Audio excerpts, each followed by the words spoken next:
Welcome to the Investor Agent Synergy Podcast, where real estate investors and agents come together to build partnerships, create value, and achieve more together. Whether you're an agent looking to unlock new opportunities or an investor seeking the right partnerships, this is the place to learn, grow, and connect. This podcast is proudly sponsored by New Hampshire Homebuyers, a trusted leader in local house buying since 2017. With over 100 glowing reviews and a commitment to being local, fair, and trusted, New Hampshire Homebuyers helps homeowners throughout New Hampshire and Massachusetts sell their homes in any condition. Now, let's dive into the podcast. Hey everybody, welcome back to another episode here at Investor Agent Synergy Podcast. Hi Shelly. Hi. It's my beautiful wife Shelly and myself, Jeremy Beelian. We are your hosts on this podcast. Episode 15, we're cranking along. 15. Never really knew how many of these we'd get, but we've made 15 weeks. Already. Hopefully people are listening. We hope so. Anyway, we've been having a lot of great guests that we've been bringing on that have been agents and really talking about the synergy between investors and agents. And what we found this year in our personal business is we've been having a lot of synergy with agents between the investor agent synergy. And today we want to share two real world stories with you of agents that brought us some deals that we're working on and tell you a little bit about the stories. One of the, actually we'll probably have them both on, I assume. We know one of them's already scheduled. The next one we'll make sure we get scheduled in future episodes. So you'll hear the stories directly from them as well. But since we had a guest canceled today, we have a little extra time and we thought we'd dive into two of these stories to share with you guys so you have a better idea of what exactly the type of situations that come up that may not work for your traditional listing for an agent, but the agent has a relationship and bringing an investor in as the guy they know can really work. So Which I think is a good idea because we have guests on here and we talk about it a lot, but it's nice to kind of walk through what exactly those deals actually look like. Yeah. So let's talk about the one in Grafton, New Hampshire first. So this is a property that had basically two dwellings on one piece of property. It was basically two single families up in Grafton, New Hampshire. This agent was referred to us by another agent, the Child's Realty, who were guests on this when we initially started this podcast, of the deal that we did with them in Nashua. She got this listing. They knew each other, and she said, I think I'm going to struggle with this listing. It's going to be really, really tough. And they said, why don't you reach out to Jeremy and Michelle, because this is the type of situation that they, do really well in, and boy, were they right. So Katie Prue reached out to us about this property, and we got some information. We went up and met with the seller, and his name was Dave. And just give a brief story of what it was. It was what do you think? He was probably a 70-year-old guy, roughly, right? 70-year-old guy. His wife passed away probably about 5 or so years ago. He was living in one house with his daughter that he recently built a few years ago. Small, little 1-bedroom, 1.5 bath. I don't even know. It's not a tiny house, but it's pretty close to a tiny house. A little bungalow style. Yeah, it was cute. It was cute. And, he did a really good job.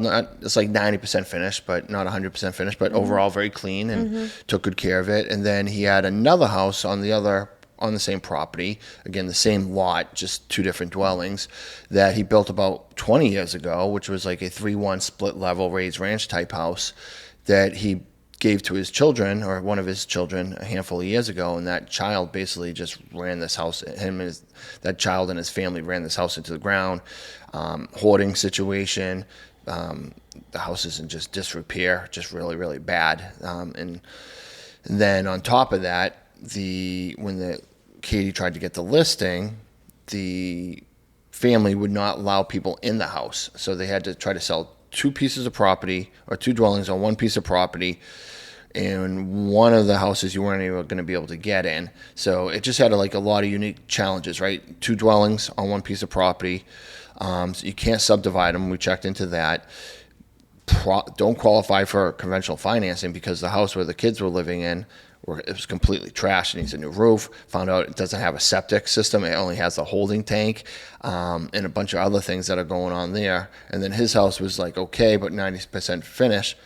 But he was struggling financially just to stay afloat, and it was literally a month or two away from not being able to afford this anymore. And that's when we came in. Yeah. When we went out there and met with Dave, what were your thoughts? Well, I just obviously felt bad for him. I just knew that that house was not going to sell on the market. There's Yeah. too many issues there. And I felt like he was somebody that didn't know about our services as New Hampshire homebuyers. But if he knew about it, he probably would have called us if he had seen a commercial or gotten a mailing, because he was just like most of our typical sellers that Yeah. are stuck, and there's more to the issue than just selling the property. There's so much behind it and so many hurdles to kind of jump over to be able to get to the point of selling the property. So it was nice that we were able to join with Katie, the agent, and talk to him and talk him through what it would all look like. I just felt bad for him. A lot of like people that we work with are taken advantage Yes. sometimes by family members that are living in the property. You know, the people that were living in the house, it was his son and his son's wife, and they had children, but they had not paid rent, I believe, in like 2 years. They Yeah. basically never, they made Yeah. one couple $100 payment to him once. And, you know, like most of our sellers that we talked to, once we got into the conversation with him, he was getting emotional because he was talking about the one time they didn't even let him in the property ever. And the one time that he got in to see it, he said he was in tears seeing all the damage that was being done to something that he had obviously lovingly built years ago. Yeah, because he built it himself. Yeah. Right, with love for his family, and his family just and trashed completely all over took it. advantage of him. So Yeah. I, you know, of course, I just felt bad for him, and I felt like, you know, it's really hard sometimes in our position. It's like the numbers have to work, but I feel like, oh my gosh, I hope we can get the numbers to work, because I Yeah. just want to help this guy. I don't want to just have to say, we No, can't you help can't. you. Yeah. That's always my worst fear, especially when these people are in these like really tough situations. So that was long-winded, but that was like my initial No, thoughts. and it's good feedback, and obviously, you know, Katie, it's a unusual situation because Katie actually had it listed for like a week or two Mm-hmm. before, and I don't think she was getting any traction on it. First of all, it was Grafton, New Hampshire, which is very, very rural, right? That too, There's not yeah. a lot of desire to live in that town. Right. Then you have the challenge of one house you can't get into, Mm-hmm. and then just all the work that needed to get done. And she was really concerned about Dave, the seller, as well, Mm-hmm. you know, and getting to know her more personally through this situation. We'll share it on the future episode. You can see how emotionally tied into helping the seller she was as well. Mm-hmm. And she was nervous about bringing us in because she didn't know us from a hole in the wall. Right. And when we came in, we had a couple brief conversations, and we came and met with her and the seller, and we sat down, and we were able to put it all together, a deal together at that time. She was just so thankful, and she was just like, I can't believe how genuine Shelley and Jeremy are, how much they really care to help. And going through this whole process, her mind was just like, wow, like this can really work, and these people are what they say they are, and they are Correct. kind. And it reminds me a lot of when we first started our company, it was just the two of us going into these people's homes, and I always knew that we really cared about the outcome for these people. And then when it came time to hire Eddie, our acquisition person, and before we even knew who Eddie was, I was always scared to have somebody else come in, because are they going to have the same values Yeah. as us? Are they going to have the same compassion for these people? Are they going to treat them the same way, or leave them hanging in the 11th hour? And, Yeah. you know, I just didn't know. And so I was so happy when we met Eddie, and he would go on appointments and treat people the same way. Yeah. And I think that Katie felt the same way from everything we've heard after the fact about us. Yep. That she could bring us in and know that we were going to treat these people the exact same way that she would. and from an agent's point of her perspective, right? Not only does that allow her to help the seller, which is her primary goal, but it makes her feel really good about the decision that it actually went through. And it's like, these are the type of people I want to work with. Now I know going forward. Yeah. And she did bring us another situation that just wasn't the right fit for us. But now she's already starting to think like, all right, I like Jeremy and Shelley, right? They made me look good. I feel I can put my head and sleep good on the pillow at night, knowing Yeah. that I did right by my seller. And let's face it, we had to buy it way below listing price, but that was the only way we could get the numbers to work. And the seller had no issues because we basically solved his problem. I mean, he was thrilled, and he was so nice. He couldn't close fast enough. He couldn't get out of the house He was fast really enough. happy. And he's super, super happy. And we had to get really creative to really pull it all together. But, you know, prior to seeing us a few weeks earlier, here he is like, I don't know if I'm going to be able to make it month to month. I have a realtor selling my house. I don't know who's going to buy it. The agent's saying, I got it listed, but I don't know who's going to buy it. And what do I do? Meanwhile, he's running out of money. He's got health issues that are making it hard for him to do the job that he has right now. He doesn't know how long he's going to be able to do that job. So there was a lot riding on this, and I think he was scared. And, also I think one of the things that set both him and Katie at ease is like when we went into the house, you don't know how an investor is going to behave on that first appointment. Sure. We didn't just walk in and look at everything and start rambling off numbers Yeah, a bunch and of repairs lowball numbers, and yeah. lowballs and everything that was wrong with the house. We said, the first thing we said is what we always say. Can we just sit down at your kitchen table or wherever you're comfortable with, and let's just talk about what's going on here. And we had a long conversation with him about just exactly what was going on. And I think obviously that set him at ease. And then Katie realized too, okay, this is kind of how I want this to work. Because if we don't know their situation, we can't really provide a solution to the problem, right? It's always, as you know, and for our listeners who don't, it's always much more than just the number, right? It's not much more than just selling the house and getting a price for it. There's so much stuff behind the scenes that they need help with. And, and this guy obviously had a lot of emotional, turmoil with the house, good and bad, right? Yeah. Memories from his, wife who passed away, and then, the struggles with his children living there. It was just really, really tough. And,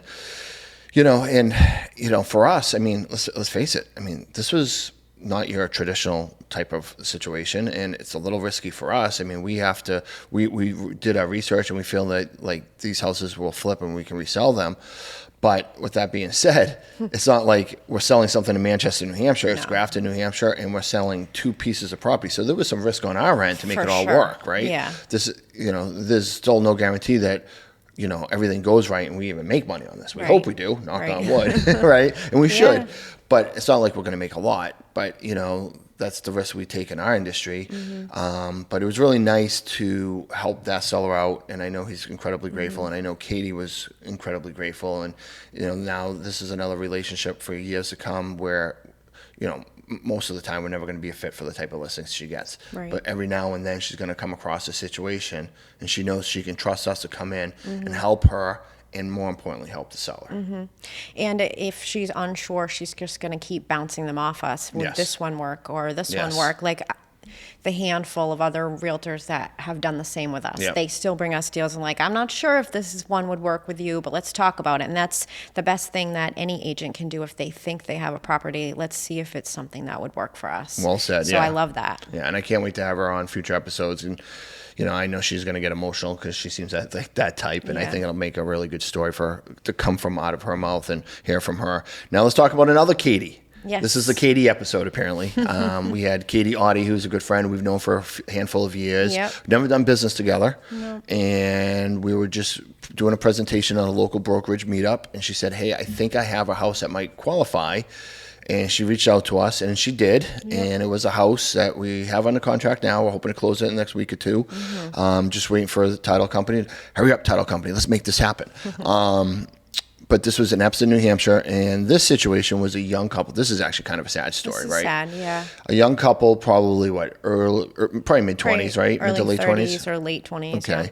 Yeah. And they recently just got married. They bought this house a couple years ago. A nice old house, 1790 it was built, but it had the charm of an old house, but it was actually really level and clean and nice and everything else. And they had a newborn baby. They had a newborn baby, lived in the house 2 years. The baby was just, I want to say only 2 months old. When it happened. And then the smoke detectors went off one night in the middle of winter, right before Christmas, I believe, only to come to find out there was a fire behind a closet upstairs. Had to hurry up and get everybody out and call the fire department. They escaped, but the second floor of the house did not. No. And the whole second floor of the house is completely gone. Completely. And obviously the damage then spilled into the first floor. Some rooms are okay. Some of the ceilings are falling through, and you the can house see smells, outside the house the stuff that kind of blew out or got thrown out still. And the house smelled of smoke bad. I mean, we've gone in there a couple times, and just walk in the house, you can smell it on your clothes like you've been at a campfire all night. Yep. And, you feel bad for them. Fortunately, they had some family locally that they could go live with. But to be a young couple in your new house, building your dream, building your family, and just like that, it's gone, right? And now what do? They want to sell the house, but, it's a fire damaged house. Who the heck's going to buy that, right? This is just for those people out there who say we're stealing houses from regular people. These are the type of houses we buy. You're not buying them. But no, so Katie reached out to us, and we took a look at the house, and we know it's a big undertaking, right? I mean, what we're planning on doing. It's going to be one of our biggest projects, I think. Yeah. But we're excited about it. But then we said, all right, Katie, we're interested. Let's go meet with the sellers. And we ended up going meet with the sellers at Dunkin' Donuts with Katie and talked to them and got an idea of what they were going through and what the next steps are. And at the end of the day, we were able to put together an agreement that worked for all parties. And, our goal is to rip off the second floor and build it, add an extra bedroom, extra bathroom, and make this house much nicer. We have to put a new septic system in. Both the Katie houses require new septic systems, lucky us. But the sellers seem to be really thrilled with the outcome. They were able to get a few more dollars for the house than they thought they could get. And move on. Yeah. I think they're ready to just. They've been kind of sitting in this world of purgatory. Wondering what's next. Yeah. And now they'll be able to kind of move on, which is really good. I'm happy for them. And walking through the house, like seeing the baby pictures, like is it the sonogram? Is that what it's called? On the refrigerator? The ultrasound and all that stuff. Yeah. Just seeing they just basically left. And I know they're still going to come back, get some of this stuff, but that's another situation where a realtor is working with them to help them find their next house. They have to sell this house, even though they got the money from insurance. They still own the house. They have to do something with it. It's really only ever going to work with an investor. Could they put it on the market and sell it as an investor special? Yeah, probably, maybe. But in this situation, Katie thought it would be best to just bring us together so we could connect on it. We worked out a deal that they were happy with, we were happy with. And then, Katie's going to resell the property once we renovate it through us, and now she's going to help these guys buy their next house as well. So everybody, the agent, the investors, and the sellers, all working together to accomplish those next goals, which is pretty awesome. Yeah, it is. So I guess that's it. Those are two real world stories of why agents brought us some deals and the deals that we're working on, so people listening can have an understanding of the type of situations that we do, right? It's not your everyday situation where somebody's like, hey, I'm thinking of selling my house because I want to downsize or, get something bigger. And, I've put a lot of TLC into my house and it's beautiful, right? Those aren't the right fit for us. It's people who have problems and situations that need creative strategies to get them out of the house and on to the next step. Yeah. So that's it, guys. I hope you enjoyed this episode. We will see you guys next week. Until then, thanks a lot, Shelly. Bye. Bye, guys. Thank you for tuning in to today's episode of Investor Agent Synergy Podcast. If you enjoyed today's episode, please be sure to subscribe, leave us a review, and share with others who could benefit from stronger partnerships in real estate. And a big thank you to our awesome sponsor, New Hampshire Home Buyers, helping homeowners with fair professional solutions since 2017. For more information about New Hampshire Home Buyers, how they can help you or someone you know, please go visit nhomebuyers.net. Until next time, remember, success in real estate is better together. See you on the next episode of Investor Agent Synergy Podcast.